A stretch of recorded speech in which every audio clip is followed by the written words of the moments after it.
교재 98페이지 보겠습니다.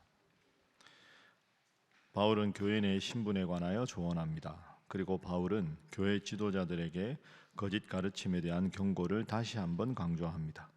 이후 참다운 교회 지도자가 가져야 할 덕목에 관한 설명을 하고 교회 지도자가 실제 생활에서 자족할 것과 재물을 탐하지 않을 것을 권면합니다. 오늘 본문은 그리스도인들이 사회에서 어떻게 생활해야 되는가, 그리고 지도자가 어떠해야 되는가, 목회서신답게 목회적인 지침에 대해서 여러 가지를 전하고 있습니다. 자, 먼저 우리가 교회에서만 살 수가 없고 세상 속에서 믿지 않는 자들과 함께 살아야 합니다. 그 속에서 우리가 생활신앙인으로 빛과 소금의 역할을 해야 많은 이들이 주님에 대해서 좋은 인상을 가지고 예수 믿는 사람들을 좋아하게 되고, 그리고 많은 이들이 하나님께로 돌아올 수가 있게 되겠지요. 그래서 사회생활을 할 때 주님 믿는 사람들이 어떻게 살아가야 되나, 오늘 앞부분은 이 질문에 대한 대답입니다. 자, 1절 말씀 보겠습니다. 자, 1절 함께 읽습니다. 시작. 무릇 멍에 아래에 있는 종들은 자기 상전들을 범사에 마땅히 공경할 자로 알지니 이는 하나님의 이름과 교훈으로 비방을 받지 않게 하려 함이라. 아멘. 자, 멍에 아래에 있는 자들은 쉽게 말하면 위에 자기보다 높은 사람을, 상관을 모시고 있는 하급 직원일 때, 우리도 직장 생활을 다 하다 보면 윗사람 아래에 있지 않습니까? 그럼 그렇게 보통 일반적으로 직장 생활할 때 어떻게 해야 되느냐? 1절, 멍에 아래에 있는 종들은, 종이라는 게 우리가 노예라는 것만이 아니라 위에 섬겨야 될 대상이 있는 직장 생활을 할 때 자기 상전들을 범사에 마땅히 공경할 자로 알아라. 그러니까 윗사람에게 잘하라 하는 거죠. 윗사람이 뭐 부정을 저지를 때 도와주라 이런 뜻이 아니라, 내가 일터에 가서 직장 생활을 하는데 내 위에 있는 사람들을 존경하고 신뢰받을 수 있도록 잘 반듯하게 생활을 해라. 왜 그래야 되느냐? 자기 상전들을 마땅히 공경할 자로 알아야 되는 이유는 하나님의 이름과 교훈으로 비방을 받지 않게 하려 함이라. 예를 들어서 어떤 사람이 직장 생활을 하는데 위에 과장님도 있고 부장님도 있고 이렇게 위에 윗사람들이 있어요. 그런데 이제 어떤 사람이 교회 다니는 사람인 줄 아는데 직장 생활하면서 직장 생활에서 신뢰감 있게 하고 유대도 잘 하고 책임감 있게 행동하면, 야, 참 저 직원 훌륭하다, 예수 믿는 사람이니까 확실히 다르네, 어떻게 저렇게 사람이 믿음직스럽고 책임감이 강한가, 이런 좋은 인상을 가져야 그 윗사람들도 예수님을 믿는 일에 언젠가 함께 할 수도 있고 기독교에 대해서 좋은 인상을 가질 수가 있는데, 1절 뒷부분에 보면 하나님의 이름과 교훈으로 비방을 받지 않게 한다. 하나님 믿는 사람이라는데 저 사람은 왜 저렇게 태도가 시건방진가, 왜 저렇게 사람이 안하무인인가, 윗사람들 대하기를 왜 저렇게 가볍게 여기나, 아, 예수 믿는 사람이 참 몹쓸 사람이네, 이런 말을 듣게 되면 그 사람이 문제가 아니라 그 사람이 믿고 있는 하나님의 이름이 비방을 받게 된다. 그러니 교회에서 신앙생활 잘하는 것뿐 아니라 세상에서 생활신앙인으로 바르게 살아가야 한다. 이게 이제 목회 권고입니다. 디모데야, 에베소 교회 성도들이 일터에서 생활할 때 모범적으로 생활하도록 잘 지도하라. 이어지는 2절입니다. 믿는 상전이 있는 자들은, 예를 들어서 내 위에 있는 상전이 하나님을 믿는 사람들이라면 그 상전을 형제라고 가볍게 여기지 말고 더 잘 섬기게 하라. 아, 내가 예수 믿는 사람인데 내가 모시고 있는 사람이 예수 믿는 사람이다. 아, 그러면 뭐 주님 안에 우리가 다 형제니까 그 직책에 대해서 가볍게 여기고, 아, 형제님 이렇게 하고 예수 믿는 사람끼리 우리들만 잘해봅시다, 이런 식으로 해서는 안 된다.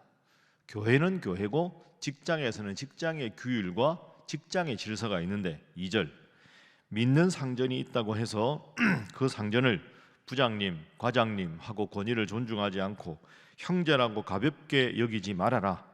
더 잘 섬겨라. 더 잘 섬기고 더 깍듯하게 해서 유익을 받는 자들이 믿는 자요 사랑을 받는 자다. 그래서 1절 2절은 직장 생활을 지혜롭게 잘 해야 한다. 아랫사람이면 윗사람을 잘 섬기고, 내가 윗사람이면 아랫사람을 내가 주님 믿는 사람답게, 직장 동료들이 다 알고 있으니까 잘 대해 주어서 교회에 대해서, 하나님을 믿는 신앙에 대해서 좋은 이미지를 갖게 하라. 이게 이제 우리 교회로 말하면 성숙한 생활 신앙인으로 살아가게 지도하라, 이런 뜻이죠. 그래서 첫 번째 기도 제목입니다. 성숙한 생활 신앙인으로 살아가게 하소서 하는 것입니다. 성숙한 생활 신앙인으로 살아가게 하소서. 비단 직장 생활뿐이겠습니까? 그죠? 이웃과 함께 살아가는 삶이나 여러분 동호회나 어떤 모임이라도 예수님 믿는 사람답게 우리가 고린도후서에서 본 대로 그리스도의 향기가 나는 삶을 살아야, 좋은 향기가 나야 사람들이 그 향을 맡고 그 꽃에 오거나 이렇게 하지, 그 악취가 나면 다들 멀리하고 싶어 하지 않겠습니까? 향기 나는 삶을 살아가라. 오늘 1절 2절을 여러분 꼭 기억하셔서 이 세상에서 소금으로 빛으로 살아가는 분들 되시기를 주님 이름으로 축복합니다. 자, 그리고 이제 이어지는 말씀은 3절입니다. 3절은 바른 진리 위에 바로 서라 하는 거죠. 3절 말씀 함께 읽습니다. 시작. 누구든지 다른 교훈을 하며 바른 말 곧 우리 주 예수 그리스도의 말씀과 경건한 교훈을 따르지 아니하면이라는 말은 바른 진리 위에 서라. 만약에 바른 진리의 말씀 위에 서지 않으면 4절 교만해지고 아무것도 모른 채로 변론과 언쟁을 좋아하는 자만 된다. 그러면 그런 사람이 가는 곳에 투기와 분쟁과 비방과 악한 생각이 가득해지게 된다. 그러니까 바른 진리 위에 바로 서야 하는데 그렇게 바로 서지 않으면 교만하게 되고 자기가 아는 것이 마치 진리의 모든 것인 양 생각해서 다른 사람 정죄하고 비난하고 조롱하고, 그렇게 되면 잘못된다. 결국 5절 말씀 보십시오. 함께 읽습니다. 5절 시작. 마음이 부패하여지고 진리를 잃어버려 경건을 이익의 방도로 생각하는 자들의 다툼이 일어나느니라. 아멘. 그럼 결국 내가 아는 진리가 잘못된 것인데 내가 아는 것만 바른 가르침이다 해서 다른 사람 정죄하고 교만해지고 결국은 마음이 부패해서 진리까지 잃어버리게 된다. 바른 진리 위에 바로 서라. 이 말씀이 오늘 5절 말씀입니다. 그러니까 앞에 1절, 2절 그리고 3절, 4절, 5절 이걸 연결시켜 보면 교회에서는 바른 진리 위에 바로 서게 하고, 그리고 에베소 교회 성도들, 디모데가 에베소 교회 목회하니까 세상에 나가서는 바른 믿음의 성도답게 생활신앙인으로 살아가게 하라. 이 두 가지가 조화가 되어야 올바른 신앙인이다. 여러분, 이 두 가지가 참 조화롭지 않습니까? 그러니까 목회서신은 목회자들만 위한 게 아니라 우리가 어떻게 살아가야 되는지 정말로 바르게 말씀을 하고 있습니다. 요즘에 저는 개인적인 생각인데요, 이렇게 TV 같은 걸 보거나 기독교 방송 이렇게 보면 그 미국의 소위 말하는 아주 대단한 부흥사분들 와서 이제 설교하는 방송도 보여주고, 우리나라의 젊은 목회자들이 이렇게 주일 예배 드리고 할 때 설교하는 거 아마 여러분들도 많이 보실 텐데요. 저는 보면 참 열정적이다, 훌륭하다. 젊은 목회자들이 아주 그 젊은 사람 위주로, 요즘에 이른바 그 젊은이 목회, 교회 자체에 30, 40대만 해서 예배 드리는 교회들이 은근히 많아지거든요. 젊은이들만을 위한 교회. 그러고 그걸 보면 저는 그런 교회가 너무 많아지는 건 문제라고 생각합니다. 교회는요, 나이가 드신 분이나 젊은이나 어린이나 다 함께 누구든지 와서 예배드리고, 또 경제적으로 좀 어려운 분이나 경제적으로 부유한 분이나 다 함께 와서 우리 모두가 주님 안에 하나입니다. 이게 좋은 교회지, 특정한 세대, 특정한 직업군만 위해서 모이는 예배당, 그런 게 많아지는 것은 문제라고 생각합니다. 또 하나 심각하게 보는 건 요즘에 여러분도 아마 느끼실 텐데요. 보면 가운을 입고 설교하는 경우가 별로 없습니다. 주일 설교할 때 가운 안 입는 목사님들이 훨씬 많습니다. 저는 그건 뭐 크게 문제라고 생각하지 않습니다. 근데 저는 개인적으로 가운 입는 게 맞다고 생각합니다. 주일날 최소한, 평일날 여기다 가운 입으면 너무 더우니까 그렇지만 가운의 의미는 나도 죄인인데 죄인인 나의 모든 것을 흰 것, 그죠? 속죄가 흰색 아닙니까? 흰색으로 주님의 보혈로 나를 깨끗하게 하소서, 이 의미가 흰 가운의 의미입니다. 그래서 제가 설교할 때 늘 하얀색 가운을 입는 겁니다. 가운을 안 입는 것 떠나서 요즘에는 넥타이도 안 매고 하는 설교자들도 많고, 뭐 그럴 수도 있다. 여름에 난방 온도를 낮추기 위해서 에너지 절약, 뭐 그럴 수도 있다고 생각합니다. 별로 바람직한 것 같지는 않습니다. 제일 중요하게 보는 건 원고 없이 설교하는 겁니다. 마이크 들고 아니면 이어 마이크 하고 강대상 왔다 갔다 하면서 교인들과 눈맞춤 하는 건 좋지만, 여러분 최소한 목사라면 제가 보수적일지 모르지만 충실하게 원고 쓰고 설교 이렇게 해야 됩니다. 여러분 30분 원고 없이 설교하기 쉽지 않습니다. 그렇게 하다가 까먹으면 어떡합니까? 목사도 사람인데.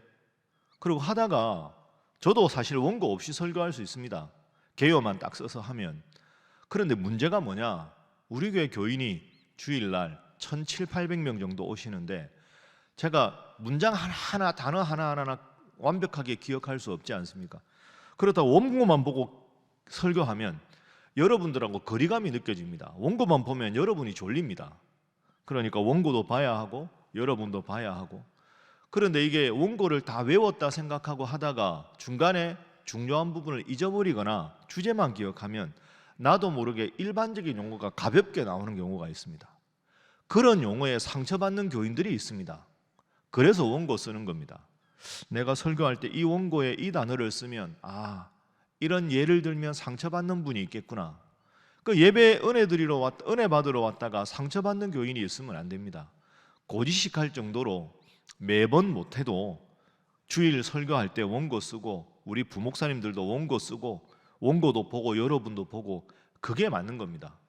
왔다 갔다 하면서 가운도 없이 양복도 없이 넥타이도 없이 그렇게 하다가 하나님의 말씀을 전하다가 실수하고 가볍게 여기서 가볍게 한 말에 교인들 상처받으면 저는 이런 식으로 교회가 되는 건 문제라고 생각합니다. 적어도 하나님 앞에 예배를 드리는 순간에는 바른 복장을 갖추고 하나님 말씀을 잘 준비하고 설교자의 언변이 아니라 하나님 앞에 열심히 기도하고 준비하는 모습이 자연스럽게 외적인 모습도 나오는 게 맞다고 생각합니다. 좋은 게 좋다. 좋은 게 좋은 거 아니냐? 여러분, 좋은 게 좋은 게 아닙니다. 좋은 것도 성경의 기준에 맞아야 합니다. 오늘 1절 2절 말씀도 그거 아닙니까? 당신도 예수 믿는 사람이고 나도 예수 믿는 사람인데 예수 믿는 사람끼리 직장에서 잘해봅시다. 그러면서 대충 한다. 그게 빛과 소금이 되겠습니까? 끊을 건 끊고 맺을 건 맺고 좋은 건 좋은 거지만 진리 위에 바로 서야지, 잘못된 가르침에 잘못되게 빠져서 그저 신앙생활의 겉멋만 들어서 옛날의 전통은 고지식한 거라고 다 폐기 처분하고 무조건 현대적인 게 좋다고 해서 그렇게만 따라가는 것, 그건 사실 심각한 문제라고 생각합니다. 3절, 4절, 5절 5절 결국 마음이 부패해지고 진리를 잃어버리지 않도록 바르게 믿음 생활하라. 여러분, 신앙생활은 훈련입니다. 끝없는 훈련을 하지 않으면 나도 모르게 게을러집니다. 새벽마다 주님 앞에 나와 기도하고 매일 말씀 읽고 말씀 쓰고 말씀 붙잡고 기도해서 아무리 소속화되어도 진리 위에 바로 서는 여러분 모두가 되시기를 주님 이름으로 축복합니다. 두 번째 기도 제목입니다. 진리의 말씀 위에 항상 바로 서게 하소서 하는 것입니다. 진리의 말씀 위에 항상 바로 서게 하소서.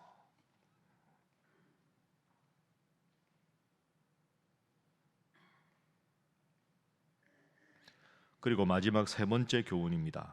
자, 5절까지 쭉 하고 6절 말씀. 어떻게 하면 그러면 진리 위에 바로 서고 성숙한 생활 신앙인으로 살아갈 수 있느냐? 그러기 위해서 꼭 한 가지 기억해야 될 것이 있다, 디모데야 하고 말씀을 하시는 것이 6절입니다. 6절 함께 읽어봅니다. 시작.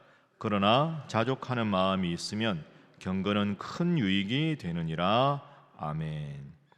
자족하는 마음, 경건 이렇게 말합니다.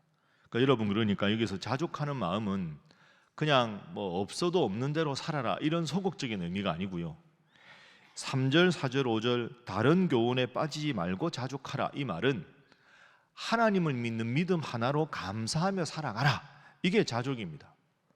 자족은 돈 없어도 불행하지 않다, 이것만 자족이 아니고 적극적 의미로 보면 나는 하나님 한 분 있으면 행복합니다.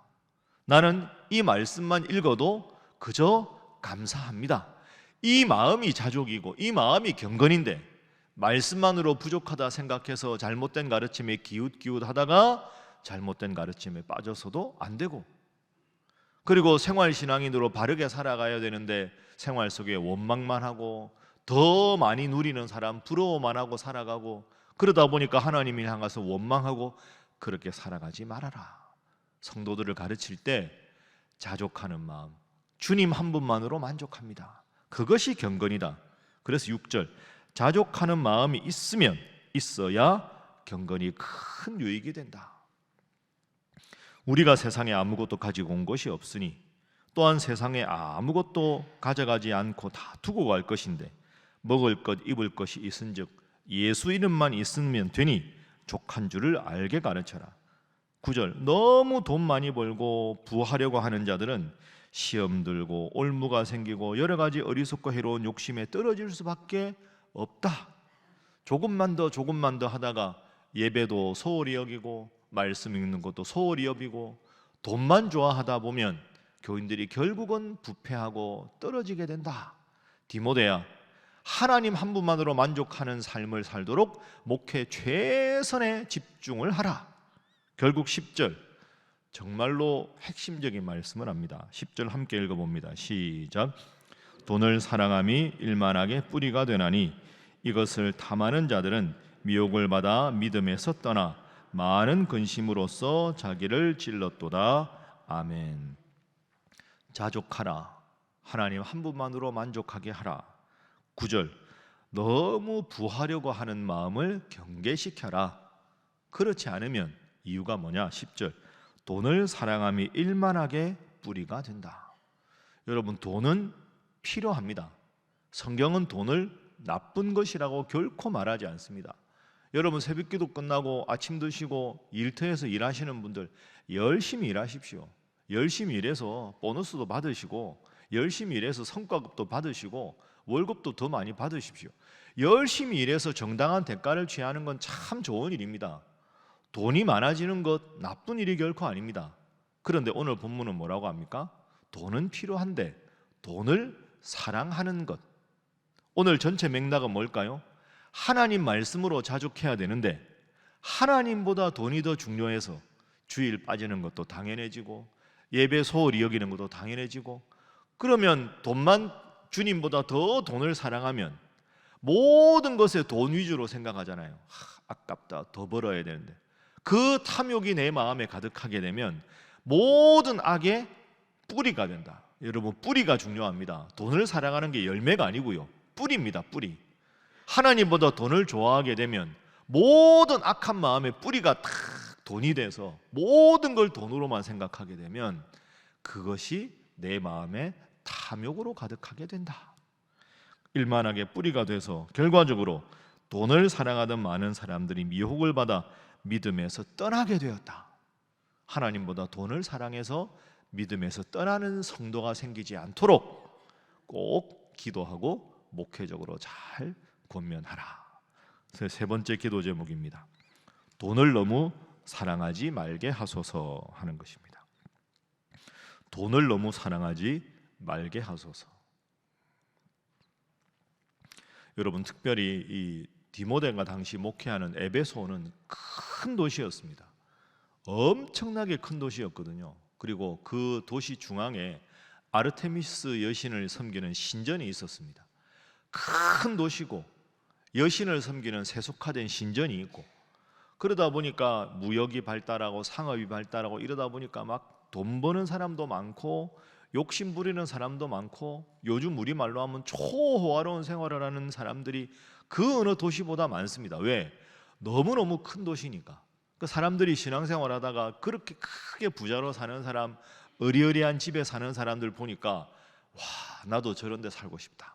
그런 유혹이 내 눈에 보일 수밖에 없게 되는 거죠. 그런데 목회자는 어리고, 그 디모데한테 말하는 거예요. 디모데야, 목회는 나이로 하는 게 아니다. 그리고 이런 도시에서 목회한다고 탐욕에 빠지면 믿음 생활 소홀히 하니 항상 자족하는 마음, 하나님 중심의 마음을 갖고 생활신앙인으로 살아가게 잘 목회해서 에베소 교회가 든든하고 바르게 선 교회가 되게 하라. 오늘 우리에게도 꼭 필요한 이 말씀, 이 세 가지 교훈을 여러분 늘 생각하며 성숙한 생활신앙인으로 돈을 사랑하기보다 주님을 사랑하고, 그리고 고지식할 정도로 새벽기도, 주일 예배, 말씀, 기도, 찬양, 전도를 붙잡고 살아가는 여러분 모두가 되시기를 주님 이름으로 축복합니다. 이 세 가지 놓고 기도하겠습니다. 빛으로 소금으로 살아가게 하시고, 주님 믿는 믿음 위에 바로 서서 주님이 1등입니다. 주님이 내 생에 가장 중요한 분입니다. 이 믿음 변치 않게 하여 주시고, 우리 온 가족들도 이 믿음 변치 않고 살아가서 하나님 앞에 복받는 신앙의 가문 되게 하여 주시옵소서. 함께 기도합니다. 주여 믿습니다. 주여 믿습니다. 주여 믿습니다.